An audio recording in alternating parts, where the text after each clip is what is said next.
సుమన్ టీవీలో మీ personal and business promotions కోసం కింది నెంబర్కి కాంటాక్ట్ చేయండి.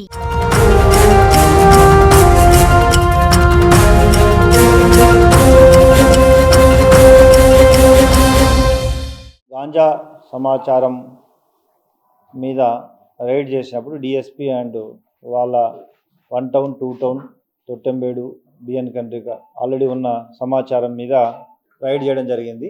అందులో భాగంగా పూర్తి సమాచారంతో ఎస్టర్డే దాదాపు 17 మందిని కస్టడీలో తీసుకొని 32 కేజెస్ గాంజాని సీజ్ చేయడం జరిగింది.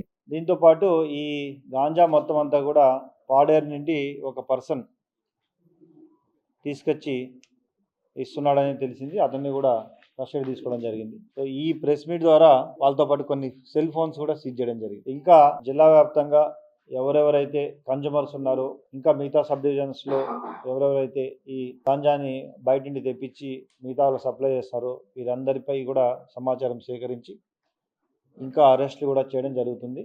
ఆల్రెడీ గాంజా టాస్క్ ఫోర్స్ అనేది జిల్లాలో చాలా సమర్థవంతంగా పనిచేస్తుంది. ముఖ్యంగా Tirupati is a transit place to other states. ముఖ్యంగా మనం ఈ మధ్య కాలంలో చాలా లార్జ్ స్కేల్లో ప్రతిరోజు రైల్వే స్టేషన్స్ లో, బస్ స్టాండ్స్ లో పట్టుకోవడం జరుగుతుంది. వీళ్ళందరూ కూడా తిరుపతి నగరానికి తీసుకురావడం కంటే కూడా అటు తమిళనాడు, కేరళ, కర్ణాటక ఈ ప్రాంతాలకి తీసుకెళ్ళడానికి ఇక్కడ దిగి ఇక్కడి నుండి మళ్ళీ ఫర్దర్ ట్రాన్స్మిట్ చేయడం జరుగుతుంది. వాళ్ళని కూడా చాలా మందిని ఈ మధ్య కాలంలో everyday railway stations, trains check చేస్తూ పూర్తిగా నిర్మూలించడం జరుగుతుంది. తిరుపతి ఇటువైపు తీసుకురావడానికి కూడా వీలు లేకుండా అన్ని ప్రాంతాలు, అటు గూడూరు, రేణిగుంట రైల్వే స్టేషన్స్ అయితేనేమి అన్ని రూట్స్ కూడా ప్రాపర్గా కంట్రోల్ చేయడం జరుగుతుంది.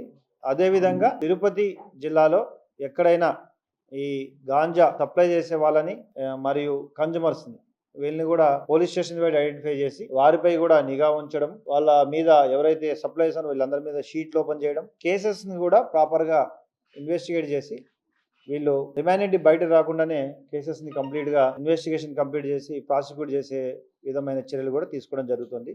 అదేవిధంగా ప్రభుత్వం ఇటీవల కాలంలో ఈగల్ అని కొత్త ఆర్గనైజేషన్ ఫామ్ చేసింది. వారి ఆధ్వర్యంలో కూడా సమాచారం సేకరించి ఎవరైతే గాంజా సప్లై చేస్తున్నారో లేదా సెల్లింగ్ చేస్తున్నారో వీళ్ళందరిపై పూర్తి నిఘా ఉంచి తగిన చర్యలు తీసుకోవడం జరుగుతుంది. ఈ కేసులో 17 మెంబర్స్ని అరెస్ట్ చేయడము, తర్వాత చాలామంది సప్లయర్స్, కన్జ్యూమర్స్ లేరు సప్లయర్స్ని జిల్లా వ్యాప్తంగా ఆ కేసు ద్వారా మొత్తం అందరినీ అరెస్ట్ చేయడం, 32 కేసెస్ సీజ్ చేయడం, సెల్ ఫోన్ సీజ్ చేయడంలో ప్రముఖ పాత్ర పోషించిన డిఎస్పీ, మా అడిషనల్ ఎస్పీ ఎల్ఎండ్ ఆధ్వర్యంలో డిఎస్పీ శ్రీకాళహస్తి, వారి ఇన్స్పెక్టర్స్ 1 టౌన్ 2 టౌన్ రూరల్, బిఎన్ గంటగా మరియు ఎస్ఐలు అందరినీ కూడా అభినందించడం జరుగుతుంది. అమ్మే వాళ్ళకి ఎందుకు కౌన్సిలింగ్?